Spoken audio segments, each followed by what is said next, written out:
Welcome back to the Wolfcast podcast, everybody. I'm the True Alpha here with my talented, amazing sister May, Hi. my brother from another mother Fang, What's up? and our special guest today, Ryan Reaper, a great Hello. little, great little Hey. motherfucker. Not compact. Thank you very much. Not little. Not little. He is the Compact. apex of predators. Yes. Every Yeah. time I seen Ryan, he's small as fuck. So I'm I am sorry. not compact. Different. Nah. There's a difference. There's a difference. Compact. A whole I'm lot of sorry. Ryan just compacted into a yes. very apex package. You do have a lot of energy. You've got too much does. sometimes. Can you No, but spare today's some at topic- 4:00 in the morning when I go to work? Right, for all of us. No, but today's topic is platforms. Gaming platforms, streaming platforms, social media platforms, just in general. And we met this amazing being, Ryan Reaper, through VR chat. And he's a great person, great friend, and I'm so happy that we got to know him. And since he's been on Twitch for a while and he's, out there as a streamer, we were like, hey, why don't you join us for platforms? Because I know that you'll have a lot to talk about with us about the platforms that we all go through as streamers and as us on YouTube, and the fall and rise of MySpace to Facebook and Tumblr and etc. and all that jazz. Okay, first off, MySpace was Yeah, I don't remember MySpace, but I phenomenal. do know Facebook. That was before my time. My brother had a MySpace. I did. I often forget, Ryan, that you are younger than us. Not much. You're like a year. You are like a year older than me, Fang. If that. I don't know, because I remember MySpace. I had a MySpace page. I had my music playing in the background. I only had like 5 friends on it, but it was still there. And Had a Tom soft- was everyone's top friend. Tom was the goat. Tom was, I guess it was the creator's profile. Whenever you made a profile on MySpace, you automatically got one friend request, and it was always from Tom. And you He couldn't was get always rid in your of him. top 5. Yeah, and you couldn't get rid of him. He was always there. He didn't do anything. He never posted anything, but he was always there. He's like Big So Brother. you're telling he was me- just watching. The guy who made. What platform was this for? This is for MySpace. MySpace. Yes. It was just a guy named Tom who really desperately needed friends, so he made a very successful platform that forced you to be his friend. Solid I never point. thought of it that Solid way, but point. I don't think you're wrong. I mean, it worked. Yeah, it did. He got millions of friends. And money. I'm And sure. money, yes, because I believe he sold the rights to MySpace for like 2.5 billion or something like that. He made bank off of all that. So we miss MySpace, but I can't blame him. If somebody offered me 2.5 billion dollars for my platform, I would probably sell it too. Right. Well, it launched on August 1st to make y'all feel old. It launched on August 1st, 2003. I thought it was I older. was 9 years old. Would you like to know how old I was? I was. Or no, I'm sorry, I was 19. 19. I was gonna say I was 11. Shh. I misread the number. Shut up, okay? Math is hard. Okay, I so was 5 going on 6. so May was 19, Alpha was 11. Ryan, you said you were 5 going on 6. Yep.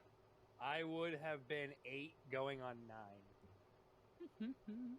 Well, I mean, I would have turned 6 on the 24th of August. Aw. I would have turned 9 on the 25th of October. There's my birthday for those listening. The good old Yeah, days. so I'm old as dirt. I'm the oldest one here. 19. I'm the oldest mentally, though. So Yeah. that's I fine. would agree. So now, I know Mentally one of the ancient. things. I know one of the things. And it kind of goes back to our last podcast of the ranting podcast. But I know myself and Ryan share a view on certain Twitch streamers. Ryan, you saw my tweet a couple weeks ago because I loaded into Twitch and I was just looking around, just browsing like you do. You go on there, you try to find people and see what they're up to, see how cool they are and whatnot. And there was a woman doing a body paint stream, and this woman was naked. There's nothing about anything she was doing. I don't care that it was artwork. She was naked. Yep. That doesn't need to be Twitch. on Twitch. It doesn't need to be on It does Twitch. not. No, absolutely not. Absolutely There- not. And see, the thing is I've been an advocate for that. It's honestly one of those types of things that are very controversial in the whole Twitch scape of people being like, no, we need to push the boundaries of this and that. And my argument is always going to be the same thing: is Twitch is a 13 plus platform. You Yep. do whatever you want on a platform like Twitter is an 18 plus social media site. Yes. Well, Twitch is a 13 plus site, so I am whatever site that is not an 18 plus site that has 18 plus material on it, like nudity or any kind of sexually explicit stuff on it, I'm always going to be 100% against it. Agreed. It's one of the things. So, like, I like that Twitch, I can go into my stream and I can set it to 18 plus. But when I do that with my streams, it's typically to warn people I cuss a lot. I don't censor myself. Oh, yeah. I am cussing like a motherfucker. And that's one thing. To make your stream 18 plus because of language. Right. Or maybe the game you're playing is an 18 plus game. You know, who knows? Maybe not 18 plus because those are our games and you probably should not be streaming those ever. Yeah. No, it's rated M. Yeah, rated M for mature games. That makes sense to have an 18 plus rating. Bro, I had Or it's like Halo at like I had E. Halo at like 10. Yeah, well, it's still one of those things where you don't. If my son, because my son watches Twitch, my son is 8. I don't want him going onto Twitch, seeing in the now trending scene a naked woman or a woman in a bikini that barely exists. Okay, hang on. Hang on. What's up? I agree with both of you. I'm 100% on Okay. both of you guys' side. But when's the first time you watched porn? I was maybe 13 or I was 14. 10. Yeah, I was gonna say I was like 10. So I mean, your son's probably gonna find this shit anyways. But I agree with you guys. No. In our thing, so back in our day when our parents were around, they had a brown, box Oh, with all their stuff. No. So I don't know if he's found our drawer yet. If he We have a drawer. Oh yeah, we have a it- drawer. We have a drawer. If he's found our drawer, I am sorry, Ryan. We will pay for therapy later. Yeah. But Yeah, it's one of those things where, like Ryan said, this is a 13 plus program. No, I If you're agree with gonna- you. If you're gonna have stuff on your 13 plus program, you need to have a completely separate category that the account needs to be age verified through. Agreed. And then that would be fine. And I know people will argue that, oh, she was doing body art for the sake of art. There are better platforms. You have Picario. Picario is 18 plus, and they allow nudity on there and stuff like that. That's why I stream my art on that one. Yeah, it's crazy because there are plenty of other platforms that you could do this with, but the thing is, the people don't want to do it because there's other competition. If they go into other competition in the not safe for work field, it's tougher for them to stand out. But if they try to push Twitch's boundaries on here, there's less people doing it because they know they're not supposed to do it. I got something for that in terms of pushing Twitch's boundary and the competition being high. Ryan, I admire you. I really do. I admire what you have done. I admire the following that you have and the group of people that you have. I didn't even know you were a Twitch streamer. Like, we became friends at a random ass VR party. And then like 2 or 3 parties later, they were like, "Yeah, Ryan streams," and I was like, "What? What is Adorable Bean streams? That's so cool!" And that's how I found out that you stream.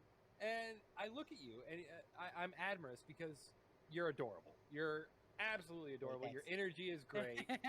Yes, Apex. You are an Apex cheetah, and your energy is great. And you have your VTuber avatar. You have all this great, just amazing energy. And your VTuber, like everything you do VTubing is great. I'm really stroking your ego here. You can tell me to stop fucking at get to any the time. fucking point. I'm just soaking it up, honestly. Okay. I'm glad this is recorded. Keep talking, boy. Somebody clip this. What I'm getting at here is that, take myself for an example. The only thing I have is I have a webcam, and that's it. I don't have a VTuber. In the world of furries, at least, I almost feel like you have to be Apex, like yourself, because you are Apex and not adorable. You have to be that way, or you have to be adorably femboyish, or absolute thought material in order to make a standing in certain fields. what they do is, so what happens a lot with Twitch and stuff, like, you know, when it comes to standing out in being a, you know, either a creator of any kind, it could be like, you know, for YouTube or Twitch or pretty much anything else that you want to get out on a platform, is you definitely want to have, you want to stand out. You want to be an exaggerated version of yourself. That's never going to be a question. Anybody that you see Absolutely. on, you know, which is fine, because, you know, you're an entertainer. That's what you're supposed to do. You know, if you were to go to see Jacksepticeye or Markiplier, they're not always constantly going to be screaming their lungs They're not out. always top of the morning to you, laddies. Yeah, they're not always going to be doing that all the time. So it's just one of those things where you want to entertain, and you can be honest. Honesty is the biggest key there, is that you want to be honest, but you still want to put on a performance, and you still want to make people smile. It's no different than being a stand-up comedian. The thing that you really need is having a bit of a niche, or having something that really holds true to you. Like, my personality is my own, and it's something that helps me stand out, is being so obnoxious. Is, I guess, the only word that can come to mind is be obnoxious and loud.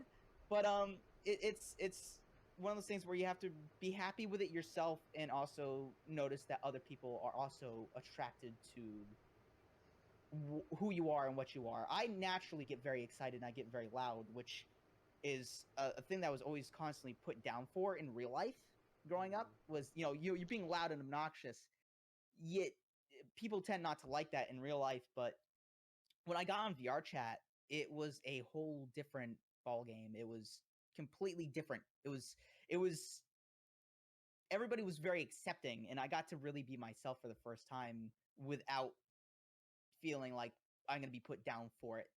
So I feel like having Twitch there, which Twitch, I started Twitch completely by accident. I was not trying to be a streamer or anything like that. The whole reason I started my Twitch channel was because I have a buddy, his name's Gavin, and he wanted to talk to me while I was in VR chat, but I couldn't really, you know, check my phone constantly and stuff like that. He's like, why don't you just stream VR chat on Twitch, and I'll just type to you in the chat, and we just talk there.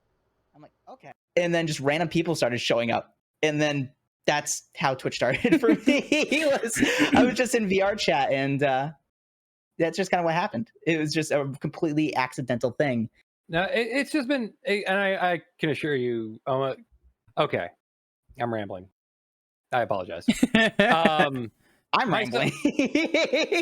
Myself and Alpha have been doing this streaming shit for quite a long time. We were on Mixer for a hot minute. We got a good following on Mixer. Where we both failed on that is when Mixer shut down. We didn't, you know, hey, we're moving over to Twitch, or, you know, wherever we moved to, we just kind of left it. We let it die. It can get disheartening when you look, like, you were on my my trending page the other day. That was great. But me?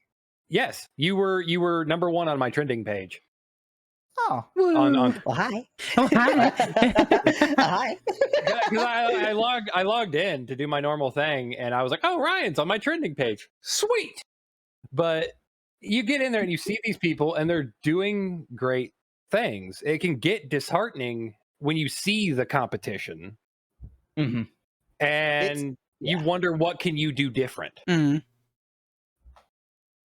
Well, I think it's, for me personally, I think the biggest thing that helps anybody out is having it can even be a character. It doesn't even have to really be a deep-seated personality. I see a lot of people who there's this couple streamers that I've seen where it's this guy and a girl, and they stream together, and they have their own channels. They stream in the same room, and their whole thing is that they're dwarves. They're like the dwarves, and they play games where they, you know, play dwarf characters, but they dress up in dwarf costumes. And I saw a clip of like him being like, hey, I gotta go to the bathroom. So he hops out of his chair, but he drops to his knees to make it look like he's very short. And he just shuffles away. Part. That's hilarious. Yeah, he plays the part. And it's very unique. And it's one of those things where it's like, that's entertaining to people because it's against the grain. To really go against the grain is such a fun thing. And that's why, for me, I also had a bit of a disheartening thing when I stopped streaming VR chat, because that's all I used to stream. Back in the start, I only streamed VR chat. I used to get double the numbers I do now back when I streamed only VR chat. I used to average out to high 60s every single stream. But the thing is everybody expected me to stream VR chat.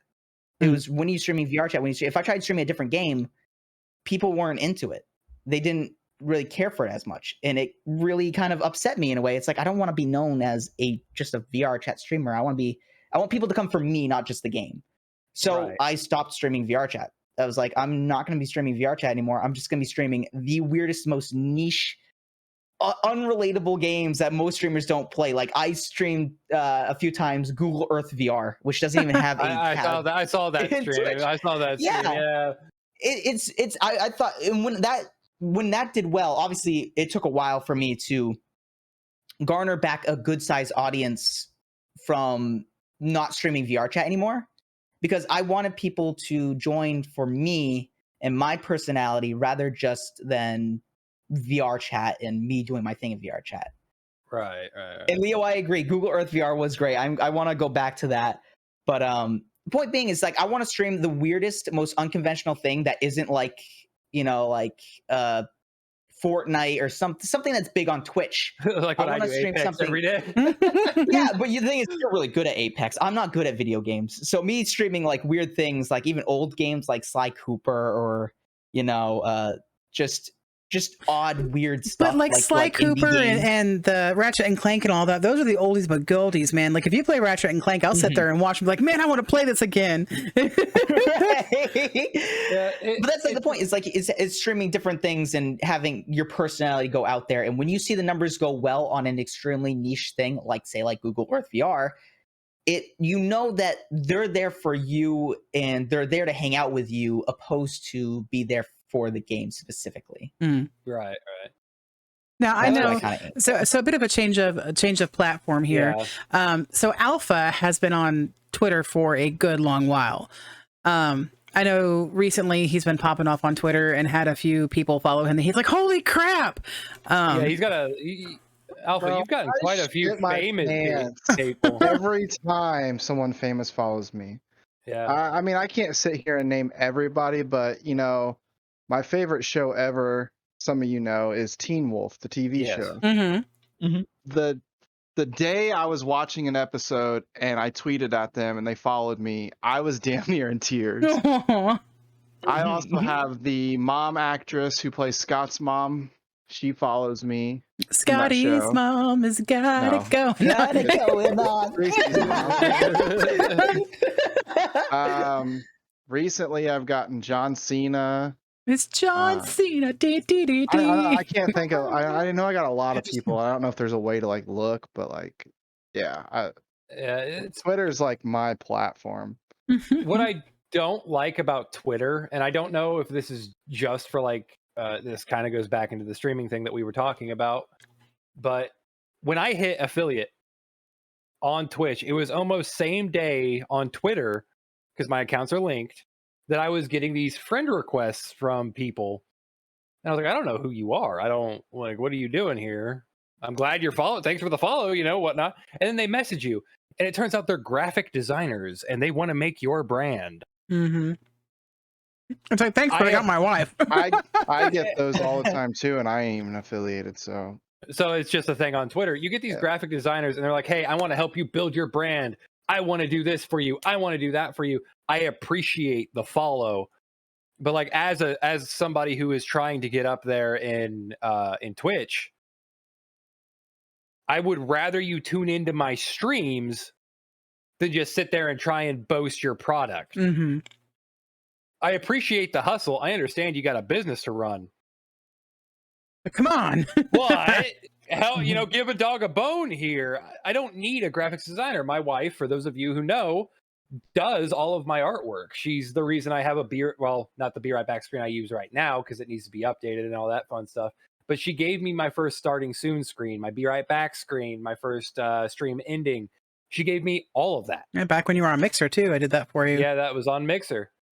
And I still need to fix alphas. I have the hard like sketched out copy of Alpha. So I need to actually get it scanned in and do an actual digital copy for him for his Be stream. right back screen's the one you quickly drew up for my 24-hour stream. So like, if I ever have to do be right back, it says, what's it say? Hang on. I think it's be right back getting food. I think is what it was. Yeah, food break. Be right back. Yeah, I'm just a fat ass every time I have to be right back. It's one of the Oh, go ahead. Sorry. I was just saying, this dude just fucking ate. What's he got to do? Sorry, pissing. It's just one of them things. If you're gonna follow people on Twitch or Twitter or any platform, and you're doing your own thing, you have your own business, whether it be graphic designing, streaming, what have you. If you're going to follow people to promote yourself, go for it. Mm-hmm. But this is a give and take. Like, you want something, I want something. It'd be great if you guys hopped in and watched. Right. Maybe I'll consider your artwork. Maybe I won't. It's just how it goes. It's more or less like they see you tweet out your link, like you're streaming. They're like, oh, here's a golden opportunity. He's young in the streaming world, so like maybe I can get his attention. But it also plays back to like what you're saying, like, you know, don't just tweet at me or message me going, hey, you know, I'm a graphic designer, you know, we should work together. Give me a reason to work with you. Yeah, like check out my stream, show me by like messaging in the stream, hey, I tweeted at you or whatever, I'm watching you, I like what you do, I would like to work with you. If you're just messaging me on social media saying let's work together and you're not showing like that you've been there and you see what I'm doing, then why would I want to like why would I want to work at you? And work with you? And it's like another thing, you also have the people out there who try to leech content. And this is one thing that I wanted to make as clear as possible to Ryan after I found out that he was a streamer. If you become friends with somebody, like legitimate friends, and you find out they have a platform that they are standing on, like they have a high standing, don't just try to leech off of them. Oh no. That's the most rudest, disrespectful thing you could ever do. It's like, oh cool, you're a streamer. Like my thing is like, oh cool, you're a streamer. You know, instead of hey, let me be on a streamer, hey, let me co-stream, like, hey, like what are some helpful tips and hints you can give me instead of, you know, flat out, oh, let me join you on a stream, because it shows more that you want to know how to get better on your own instead of using their influence to make you better. I think that does play, or no, I agree with what you guys are saying. I'm not disagreeing, but I think like from what I've heard back in the day, be like when we started on Mixer, a lot of people were saying that, you know, if you want to be anybody or be big, you have to know somebody. So I agree, but disagree. Yeah, me too. So I'll use us and then Ryan as an example. So like Ryan's popping off a little bit, you know, you know him more than I do, but like, I don't know where I'm going with this. You guys get what I mean. Like, yeah, I get what you mean. So like, it's like, don't use them. Like, you know somebody, you know, like you said, you get tips or, you know, play those games with them. And if they like you, then Ryan's not on, you know, they can come watch you. It's one thing to ask for advice. It's another thing to constantly pester, to sit there and be like, hey, come on. Ask for advice. Figure out what maybe you could do different.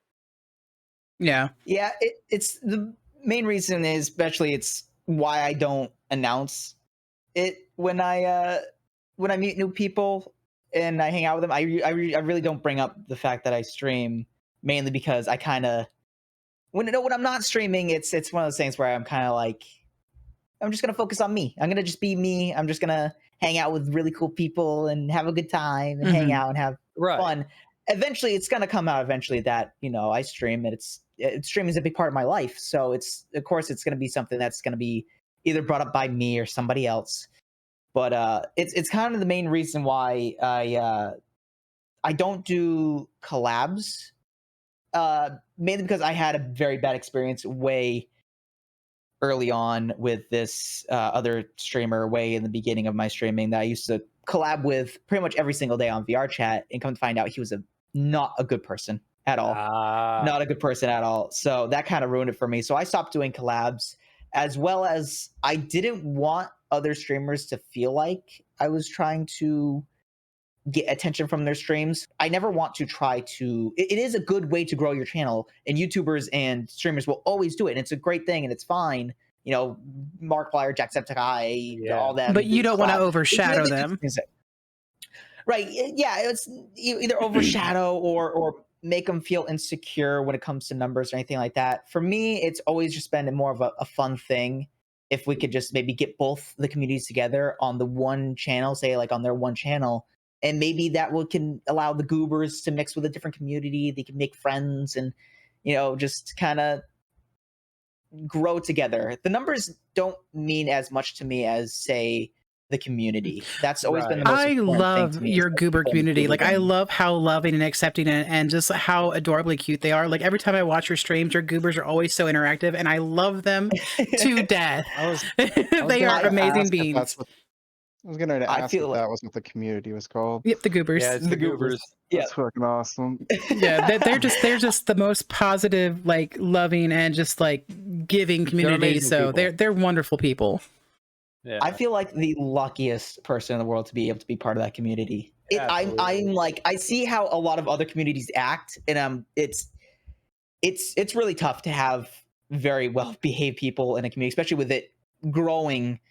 It's hard to keep track of that many people. I'm very lucky that I have such amazing moderators in my in both in the Goober Gang and on Twitch. I'm very, very, very, very lucky that I have people there who are helping me so much, and just having this community of people who are just some of the most loving and caring people, who are just, if someone's having a bad day, I kind of make it a rule in the Goober Gang, try not to talk about any positive stuff. We try to leave that at the door. But if someone's kind of bugged by something, everybody just rushes to them and just be like, hey, we're here for you. We're here to talk it out and stuff like that. It's the most loving and caring community I've ever been a part of. Like with Leo in chat, Leo's incredibly loving and caring. You're making the chat He's- blow up right now with all this. Zeffy is incredibly loving and caring, of course. Zeffy's been in there forever. Leo's been in there forever. Of course, Maisie. Just having people like them in the Goober Gang and just getting to hang out with them and talk with them is just some of the most amazing things. And getting to know them too. Getting to like dip into who they are, because it's my main thing is I never want to have that too much of a disconnect from who I'm talking with. When I'm talking to Leo, I know a bit about Leo. I know a lot of his interests and what he's good at, and maybe what he likes to talk about. So a lot of times he'll post like the music he listens to, or like the food that he's eating. By the way, he eats a lot of really nice fancy food, and I'm really jealous, Leo. He fancy. But I like that because it makes me feel closer to them. It makes me feel like, I don't know, it's the friendship of having people that are really close to, and you get to talk to them and they say good morning to you. And every time that I get to say good morning to them, it makes me really happy. And like, we have someone named Hex in our channel who puts in every single morning this big old paragraph that's a good morning. I've seen that. It's very every morning. heartwarming. I love it. I love it. I read it every morning. I love the community. I'm so lucky to be a part of it. They're so You've incredible. grown an amazing community. They've all. I'm happy that they're here now, listening in on this. I think it also says a lot about a streamer as well as to how their community reacts and how accepting and loving. Like, if you have a really great community on any platform that you're on, it really shows, the streamer, the artist, whatever, is a good person, because that love and support behind them is just so much more meaningful, instead of having, a streamer or a platformer that's just like, I'm just here for the money, I don't care what you guys think, and then just has this community that's just toxic and negative. So it's amazing to see a community that can love and, work together to support an amazing being as Ryan. And my hopes and thoughts and love is always that one day Fang and Alpha will, have the same thing. I'm not a big streamer. I just stream for fun. I know their dream. You got affiliate just so you could have the preamble. I did. I got affiliate just so I could use the little. That's all I did. I just wanted the little stickers and everything. But I know Fang and Alpha's dream is to stream, and I talk up such a big game. I also send out all their stuff on all my social medias and platforms, because I want to help them get there, because I want to be that support going, yay team go, while I'm just sitting here doing art and stuff. Well, funny enough, bombs. Originally, so for those who don't know, myself and Alpha, we've been streaming for a long time. God, how long would you say it's been, man? Like 4 or 5 years, 6 years? It was We started a couple months before we went camping that one time. So whenever we went camping. Is that when we started? I thought it was earlier than You that. talked about it, but you didn't actually start streaming No, until Mixer. Because I remember you pushing camping, going like, "Come on, man, just go." And I was like, "I want to, but we just started the streaming thing, and I really don't want to just not." I thought that was when we switched over to Twitch from Mixer. I thought we were doing it prior. No, I was Okay, so it's been about 4 years that he and I. They've slept and drank since then. They can't remember much. Yeah. So Don't do so drugs, we started kids. this out, and it was No a drugs. dream because we idolized people. You know, you look at YouTubers, you look at streamers, you're like, I want to do that. I want to live the life they're doing. That's how it started out. We wanted to have that community. We wanted to have the people cheering us on. We wanted to do great things in video games. I've done it all besides the, fame and community. Like I've streamed, I've done music, I've done skits, vlogs. It's fucking always name been it. one of those things. For me, that dream changed when my grandfather died. Bit of a sob story here. My grandfather died. He was the head of the board of directors of a fire department. He had been chief of that fire department for a very long time. He was also a well driller. So you would hire him and his crew would go out there and they would drill a well in your backyard. So that's He still a very helped good band people. too. He helped people. He never knew a stranger. He would give you the shirt off of his back and the food off of his plate before he would see you starve. I can't help people the way that he did. I will admit right now I am not nearly the man that he was.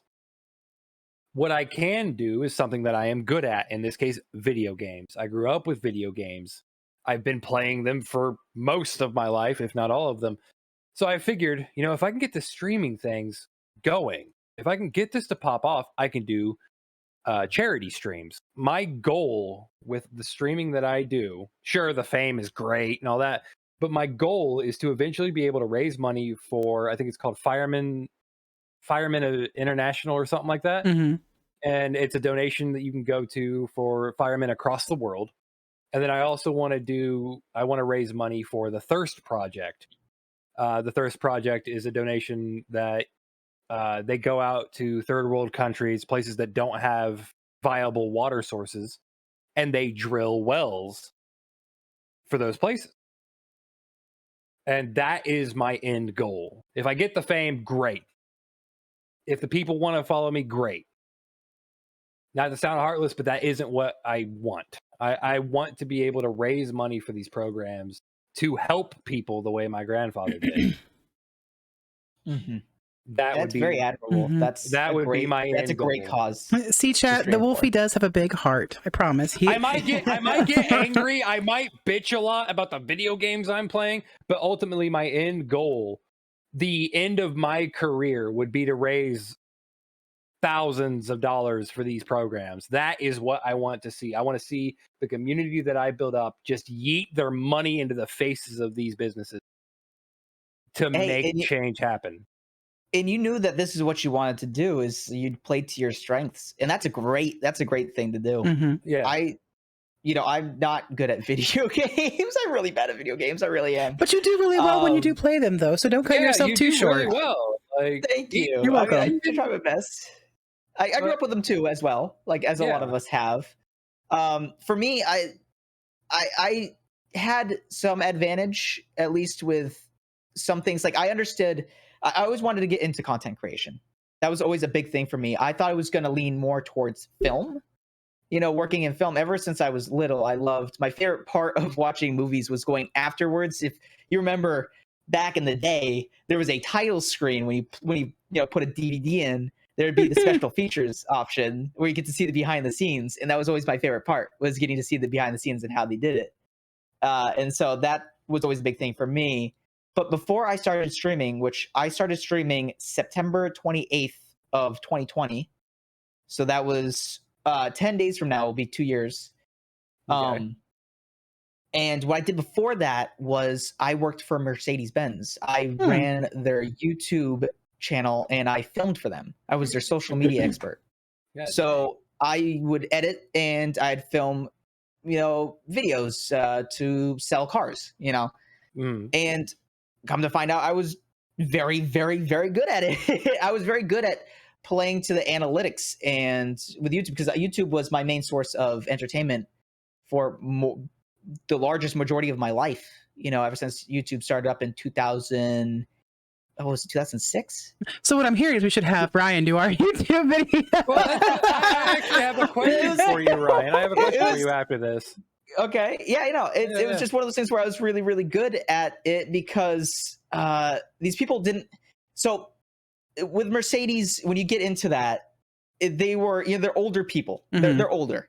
They don't understand, but they're like, listen, this YouTube thing, this is the new hot thing. We need this. We need this in here. We want you to run it, because they only had one other YouTube channel, which was their Mercedes in Scarborough, Maine. And so on my first day, they shipped me up there and they had me train with the people. And then back down here, I started doing, because they were being corporate and they were like, you have to use all the same equipment that they're using and you have to do it the exact same way. But I knew that the way that they were doing it was really, really crappy. They were only getting a couple hundred views here and there on their channel, and they got the Mercedes name. It's not good. Yeah. So I was getting very frustrated with them, and they were getting frustrated with me. And I said, screw it. If they fire me, they fire me. I'm going to take this channel. I'm going to do whatever the heck I want with it. And the channel ended up blowing up after I started doing what I wanted with it. And they ended up giving me lots of praise, and they shipped me back up to Maine to go train them. Which kind of made them upset, but that's okay. You know, I didn't have to see them; they're far away. But after that, you know, it was one of those things where the channel did amazing. You know, some of the videos on there has almost 400,000 views on them, and they were just doing great until COVID hit. Yeah. When COVID hit, that's when the tides turned, and every employee except for 2 managers and the service workers got laid off. But that's why it ended. And then, you know, I knew Maisie. She offered me to move down there with them. So I'm like, you know what? I don't know when they're going to open back up for me to start making money again. But then I moved away, and that's why I no longer work at Mercedes. But I kept the knowledge of all the stuff that I learned from there for their YouTube channel, and it ended up helping me with having the Ryan Reaper YouTube channel now. So it ended up same thing, playing to your strengths of knowing analytics and how it works. And I'd be happy to help you with anything you guys have on your YouTube channel. Just, you know, with the YouTube, with the video editing and the analytics knowledge, it helped me a lot. Did it ever cross your mind while you were over the years, since you've been doing not only Twitch, but when you were doing the Mercedes things, did it ever cross your mind to just be an editor? Because I know there are editors out there who make quite a bit of good money. I'm sure Markiplier's editor makes quite a bit of good money. Did it ever cross your mind? Yeah. Did it ever cross your mind to do that? It absolutely did. Absolutely. It so with editing, because I do love editing, I never had the intention of being in front of the camera, so to speak. I never wanted to be the center of attention. I always wanted to be the cameraman. Right. I always liked, you know, beforehand with that, I used to video for a lot of different people, flag football teams, personal stuff. It could be just promotional stuff for anybody who was willing to hire me at that time. It was just kind of the man behind the camera. And then editing kind of came second, was like, hey, if you need me to edit this, I can edit this. And then, you know, the difficult thing nowadays, because I looked for editing work, opposed to, you know, other work, you know, because it's hard to find video work too nowadays, because it's not an essential thing, because COVID kind of screwed that over. And when you're doing remote editing work, it's tough because it's not just competing people within your area. You have to compete with everybody in the entire United States. Right. So it's a tough market. It's a tough market. I'm good at editing, but there are a lot of people who are better than me. Mm-hmm. I know with the whole YouTube thing, like I always, and same thing with Twitch. I know Fang and I know Alpha is also guilty of this. They get very disheartened because you know they're not getting the views or the watches or what have you. And it's like I told them, it's like it's not gonna happen immediately. Like it's not gonna pop off in a day and have, you know, millions of viewers. Like it's one of those things that's gonna take time. It sucks and it might seem disheartening, but with a lot of hard work and just keep going at it, it will turn into something that is amazing. And that's why I'm always sitting here. It's like, it's your dream. I will do whatever I can in my power to make your dream come true. It's like, I will sit here. I will have the late nights. I will sit here tired, toothpicks on my eyeballs to make sure everything goes the way it should be for your stream. Because, you know, I want him to be happy. And I just want him to realize that I love him so much and that he just needs to, you know, stop complaining. Well, it's the reason why. The reason why it gets disheartening is honestly because of the big name streamers that you have out there. You got Amaranth, just as an example. She recently released how she did and all what she does and all that fun stuff. And when you see somebody doing so well, it gets disheartening. And I know it took her years to get to that point, but it's still like, well, you know, I've been doing this for a good couple years now. What do I do? What can I do to make it different? Maybe there's no point. Maybe I can't do anything different. You get that self-doubt and it buries its seeds in. And everybody gets that. Everybody gets that. I get that. You know, it's more for not for really other people, but it's more for myself. Like with YouTube, YouTube will break your heart. Oh, it will absolutely break your heart a lot of times. Would you agree? Sorry. Real quick. Would you agree that it is imperative you don't pay attention to the numbers? I agree with that, but you should look into the numbers because the numbers can tell you a lot of how you can improve and help put your content out there in a way that can play to YouTube's analytics. You can still have your stuff on there and you can still have what you created. It's your unique stuff, but maybe you can change a few things to help your content get out there more. So look at it for education and approval purposes rather than look at it and go, well, I only got 2 viewers last session. What's the point? Right. Never look at your stuff be like, that didn't get a lot of views, so the video sucks. That's not how it is. It's very disheartening when you see a video that you worked hours no, not even hours, days on. There have been videos I've worked for days. Some take a week to do. I got some. You know, just on and off of just putting in just so much time. Like this video that I'm looking at right here has 600 views. I worked for a week on that video. And then there's a few videos down was just a short. It was a YouTube short of me in a maid's dress. And I only used 3 frames that went along to this small song. And it's like 12 seconds long. And that got you were in a maid dress. Yeah, you were in a maid dress though. But yeah, that's the thing. It's a maid dress. It was making fun of another video that did something similar, and I just recreated it with my model. It's supposed to be like a joke. But the point being is like that got more than that got double the views. For this thing that took me like 15 minutes to put together at the most. But as opposed to the week long that the other one took.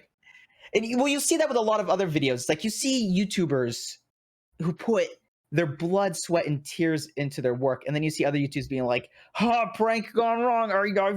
I put toothpaste in this Oreos and fed it to homeless people. Lol, millions of views. And that or like you have Troom or 5-minute videos who just copy videos and repost them and stuff like that too. Exactly. And then you have people who are like animators or stop motion creators, or a lot of people who just put their absolute soul into these truly creative, artistic pieces of artwork, and they don't get a fraction of those views, and it thoroughly upsets me so much. It's ridiculous that's how it works. It is. It's just how it is, and you shouldn't degrade your own artwork or your own, content because of it. But the best way how I like to look at it is if you know the comedian Bo Burnham. Yes.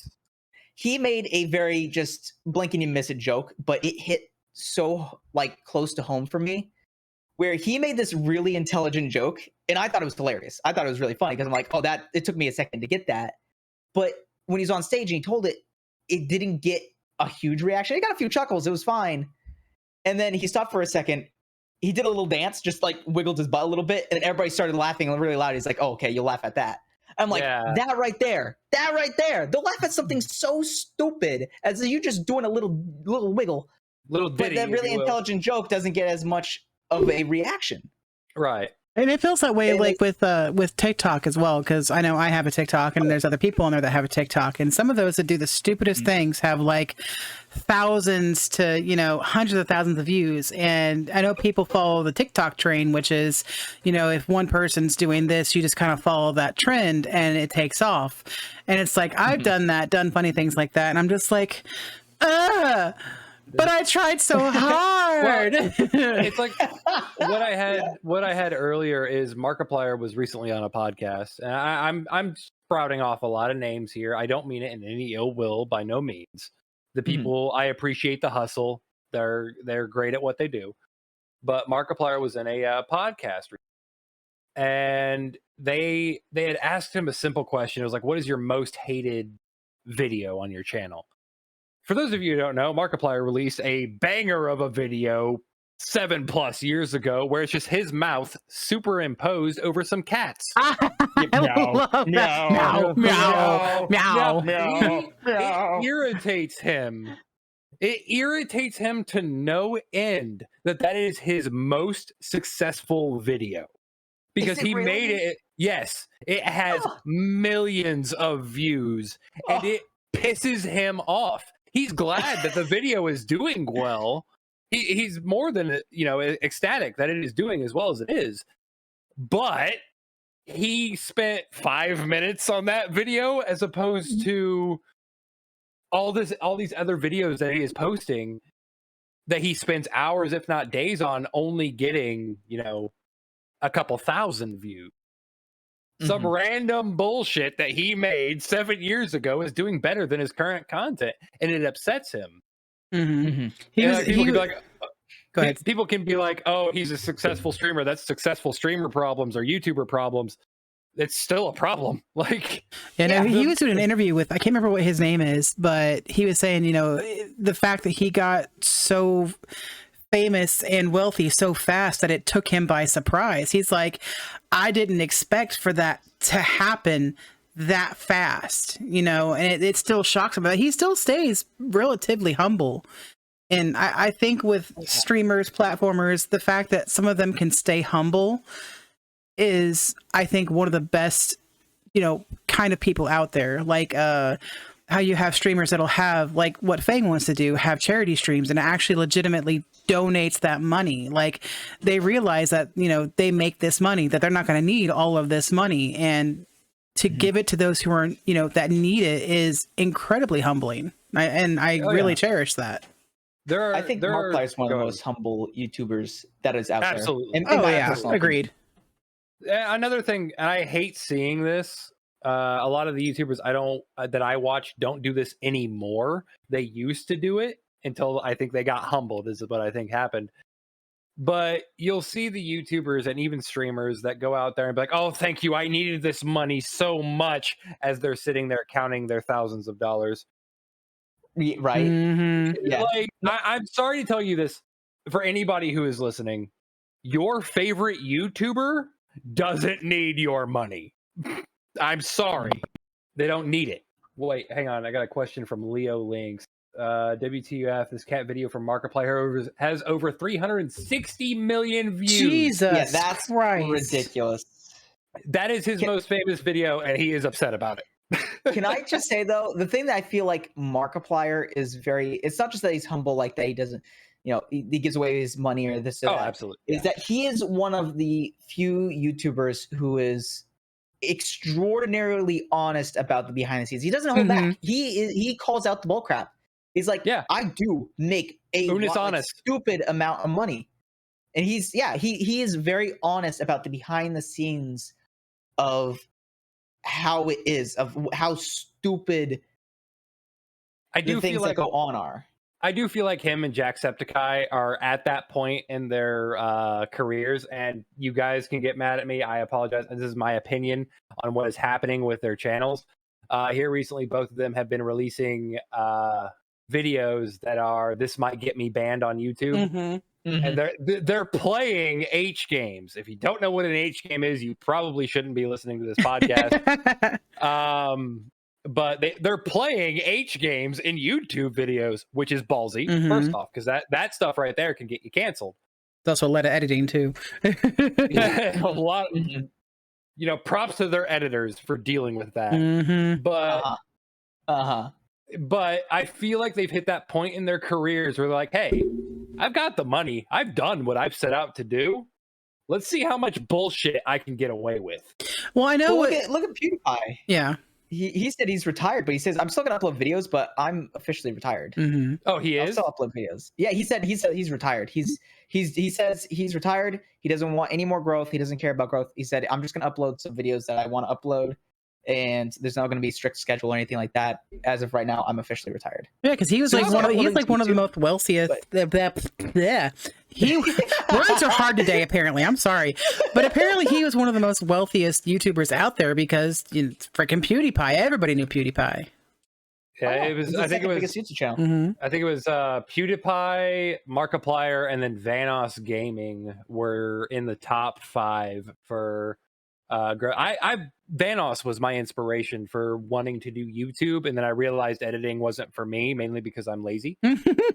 No, yes. Well, also to get off of Twitch and YouTube and all that, and some more platforms that have been an influence or that have been a general irritation has been, your Instagram, your Telegram, your even your gaming on like different systems like your Xbox, your PlayStation, Nintendo, what have you. I'm tired of console wars. Yeah. End them. Yeah. Nobody cares anymore. PC Master Race, cons like, I think it's play whatever's comfortable. If you like PC, great. Yeah. Go for it. If you like consoles, great. Go for it. No one is better than the other. Contrary to popular belief, you've got your PlayStation people against your Xbox people, against your PC players, against your, what have you. I remember back in the day when, right? No, I remember back in the day how PlayStation when PSP was a thing, but PSP is, no one ever talks about it anymore. No, because it died after 3 years. What about the Wii U? The Wii U, the biggest console there is. The Wii U. Oh, I don't the care Wii what U. you say about the Wii U. The Wii U was revolutionary for its time. Sure, you had the Wii, which had the first ever motion controls in video games. It wasn't the PS4 or 3, whichever one had the motion controls in it. It wasn't that. It was the Wii had the original motion controls. And then they came out with the Wii U. Not only could you have the motion controls, but you basically had a handheld console ready to play the games on your TV. Sponsored by Wii. Not sponsored by Wii. Wii Woo. The only Wii you're about to get, Ryan, is a Wii off a cliff. You know what? He would jump willingly, and then we'd all be down there like, "No, I'm kidding. Give me a run. You don't." He'd do a flip. Ryan, you would be the kind of guy that'd be like, "Flying squirrel, just wing step." Joke's on you. I was ready for this. Where were you hiding that? You don't want to know. It's just one of them things. When it comes down to it, there are advantages to playing on console. There are advantages to playing on PC. Shut up. That's where it ends. Each has their advantages. Each has their benefits. You pick one or you pick the other, or if you have the money, you pick both. Shut up after that.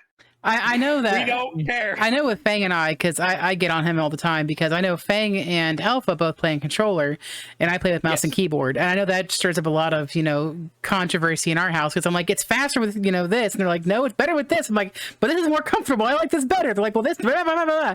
I think it's still coming off. We've hit that point where we tell you, you know what, you're comfortable with it. Good on you. Right. But I still think it's coming off of, you guys have been on console for a lot longer than I have. So you've grown up with that, being comfortable with console.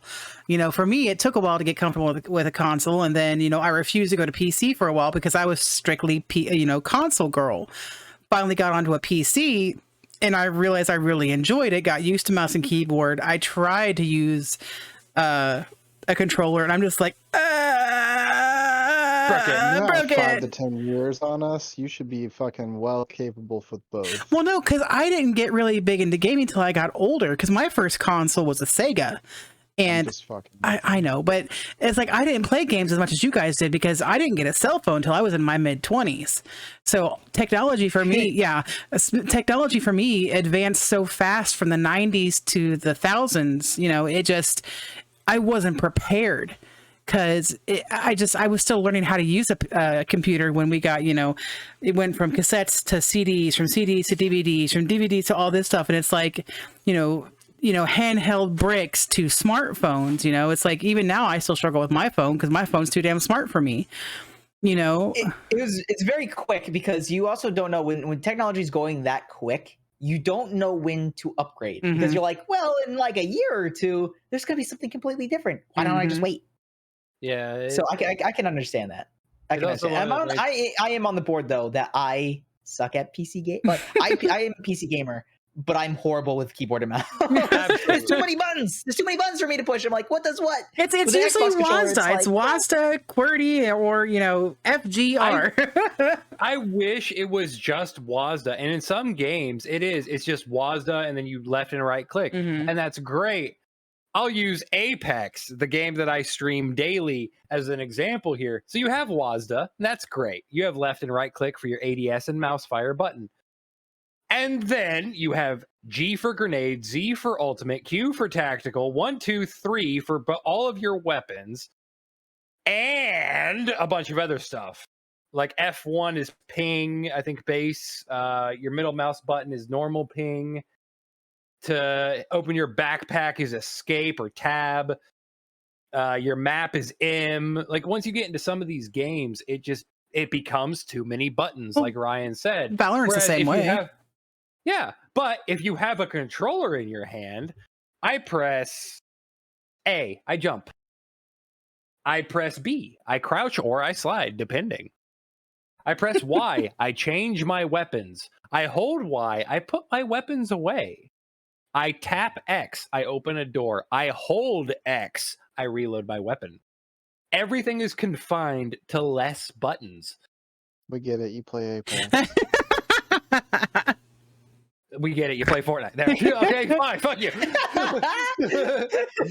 No, but I get your point. But again, with Ryan's point, it's less buttons on a controller. It's less finger movement. It's easier to remember. Yeah. As opposed to just scrambling to figure out what everything does, and suddenly the RGBs on your computer turned off. I think the biggest thing for me is someone who doesn't play on mouse and keyboard is like my hand's over here, my other hand's over here on the mouse. I feel on top of like trying to get move my other fingers around. I'm like, my fingers don't stretch like that. And then sitting up, that bothers me. When I'm playing on controller, I'm slightly laid back. I'm more comfortable. I'm not hunched over my fucking. Right, you can put your feet up and you can relax. Yeah. You can do that with a mouse and keyboard. If you have a desk set up the right way, you can lean back and be reclined, feet tucked out, hands on your keyboard and mouse is going at it. As the girl who plays mouse and keyboard. You know what? You can suck my big toe. Another thing though is, so let's use mine and May's mice as examples. Myself and May both have what's called an MMO mouse. Yes, I am going into dumb mode here for those who do not know what an MMO mouse is. It is a 12 to 16 button mouse. Oh my god. Mm-hmm. Mine is a 16 button. I don't know how many May's is. 12. I think it's 12. Mm-hmm. Yours is 12. So when you have an MMO mouse, you can hotkey things to those different buttons, and that's great. It makes it easier. So now when you're using WAS and D, you don't have to break your left hand hitting M or G or reaching the 0 button. You can just do it. And that's great. Time or memory space to remember all this. Well, it turns into muscle memory after a while. It does turn into muscle memory after a while. But that being said, not everybody can afford a $60 MMO mouse. Mm-hmm. They can pay for a $60 controller. I got like no, because I spend $20 on my controller. God, Ryan. My most so much with editing in Photoshop. My most expensive controller is the one that I use regularly, and it was $35. And I only bought that one because it has lights in it. And it's pretty. That's the only reason why I spent that money. It's pretty. It doesn't help me. It has everything that my other controller has. So again, this confirms that Fang is a Tyrannosaurus Rex, and he is attracted to movement and pretty colors. Got it. Yes. I also forgot that wired controllers are cheaper than wireless. And they have faster inputs wired. Yeah. Typically, it depends on your computer, really, because sometimes a wireless controller can have the same input delay as a wireless. I really need to breathe, but for the most part, I always buy wired. My wired controllers only run me about $20-25. I could go out and buy the Xbox Elite controller, which is like $80. Which is tempting, but I would never do. Yeah, it's tempting. It looks pretty. I'm sure it performs great. I don't need controller's like $150, kid. Is it? It still proves my point. Yeah, the newest one for the Xbox Series X. What's the newest Xbox? Series X. Series X. Yeah. Yeah. It's expensive, but also I gotta say, Xbox controllers definitely the best controllers in the world, hands down. Yeah. Oh, without a doubt. There's no argument. It's the most sturdy, most comfortable, and best built. We get it, viewers. If you prefer a PlayStation controller, that's great. No, I don't get it. That controller is so weird in the hands. Well, there are people who grew up. They went from the PlayStation 1, PlayStation 2, and then they never bought an Xbox. I grew up on PlayStation, PlayStation 2, PlayStation. No, I didn't have 3. Yeah, exactly. That's what I'm saying. PlayStation 1, I had PlayStation 2, and then I switched to because I didn't like the PS3. I like the PS1, PS2, amazing. I love them. Did not care for the PS3. I mean, we could just go back to the Atari.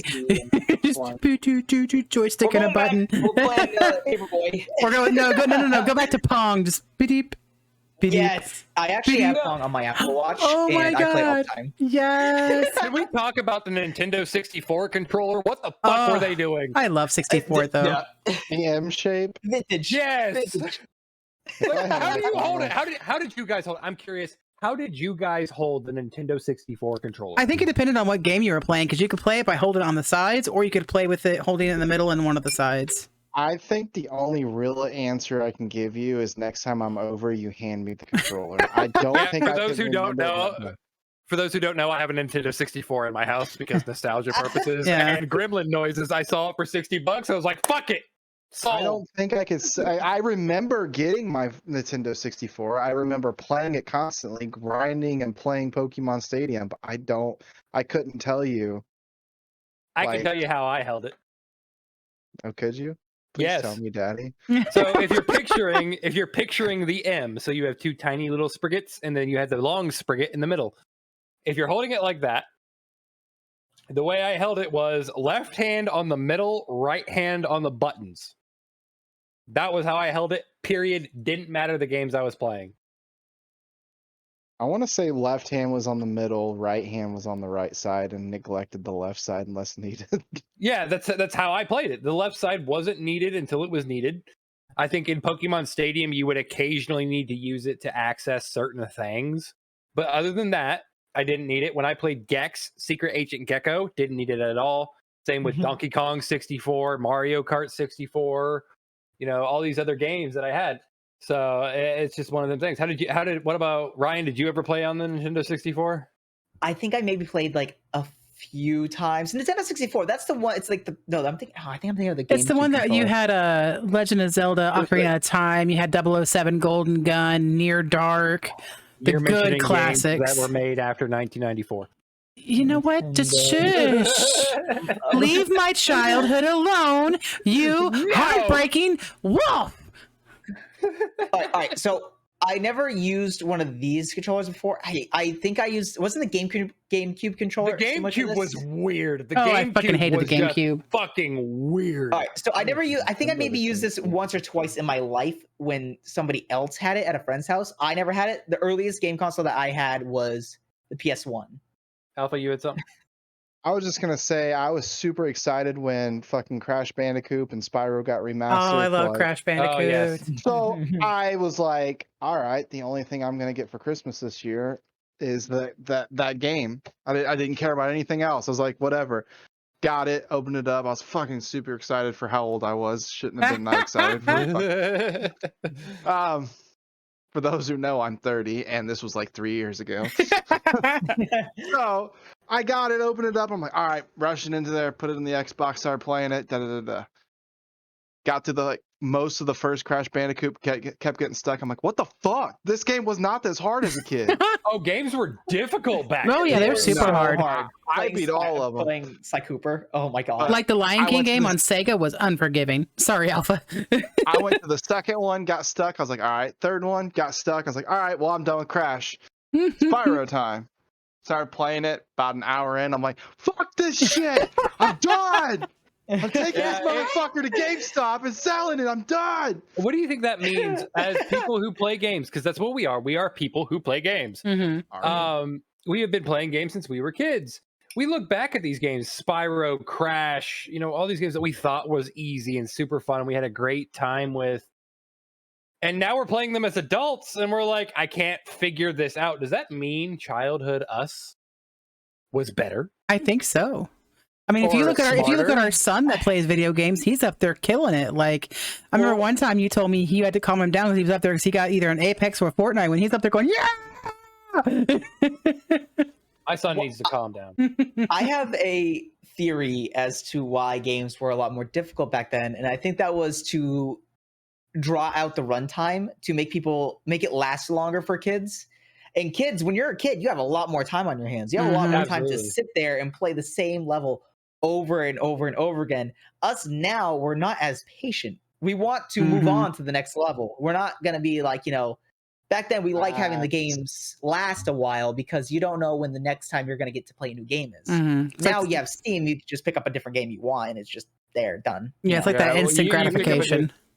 You described me to a T there because I'm always because I mainly play Fortnite, but like a new game will come out or a game that I didn't get to play, like the Spider-Man. We'll use that for example. Yeah, I don't have a PlayStation, so it came out. I was like, all right, playing it.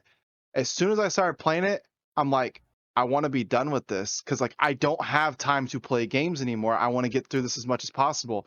And there's a couple missions I kept dying on. I'm like, I want to move on. It's also one of the things, like I started playing the new I think it was Fire Emblem something houses, I don't remember what. It's the latest Fire Emblem game that is a Dynasty Warriors clone. I loved Dynasty Warriors as a kid. I love that style of game.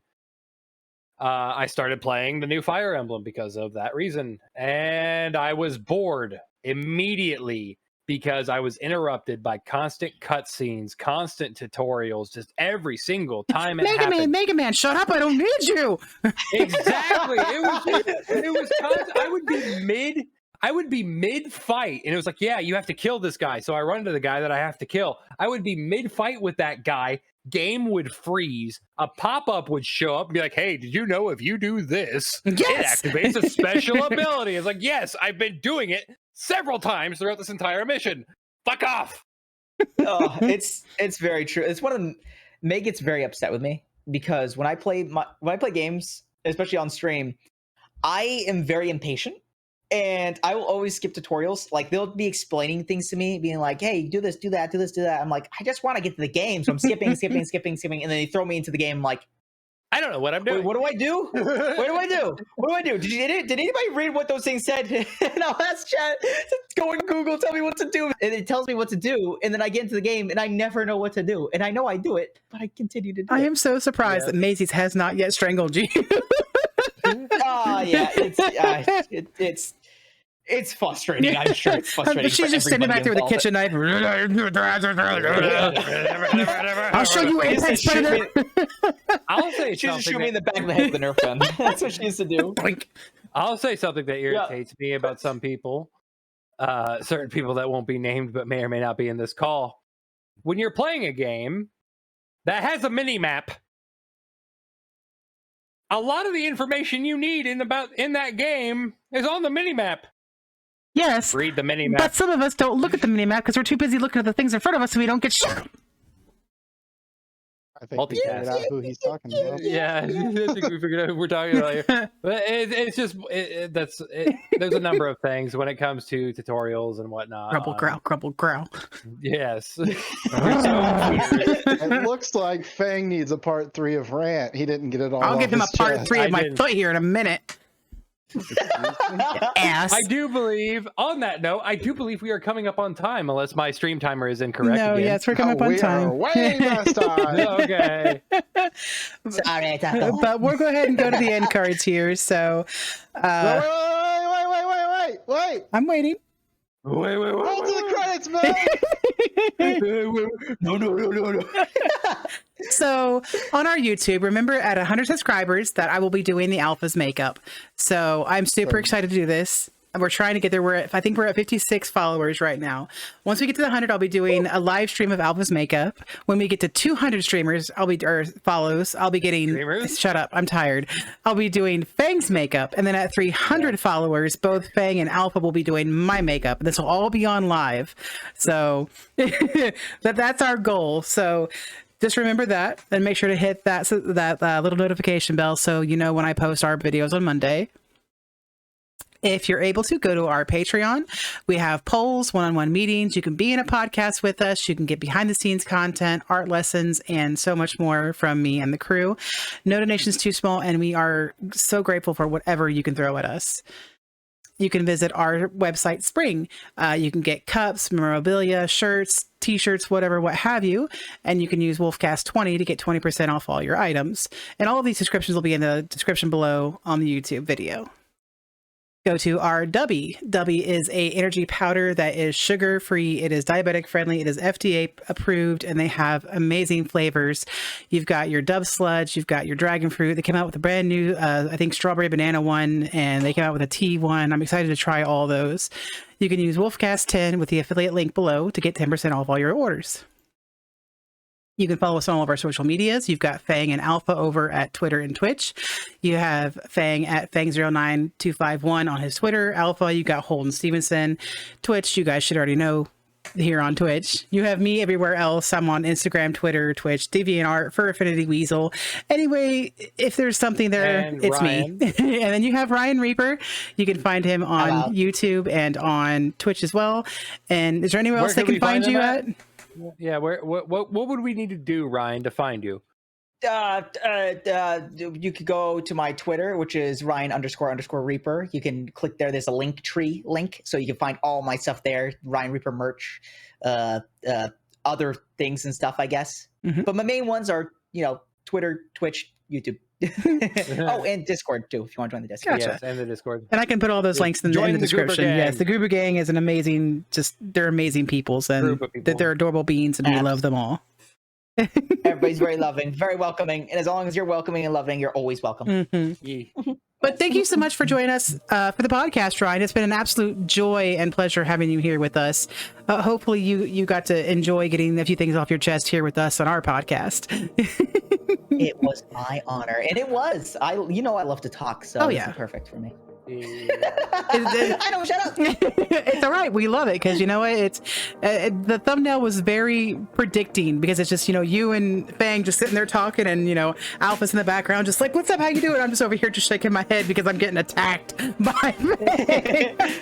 I would also like to thank members of the Goober Gang, because I recognize some of you here that tuned in live. Thank you all for showing up. Yes, thank you. It. We all appreciate it here on Wolfcast. So yes. do all the fun stuff. Keep being goobers. Yes, be the adorable beings that you are. Goober power. Anyway, thank you guys so much for tuning in. We really love you guys, and we will see you in the next video. Bye. Bye.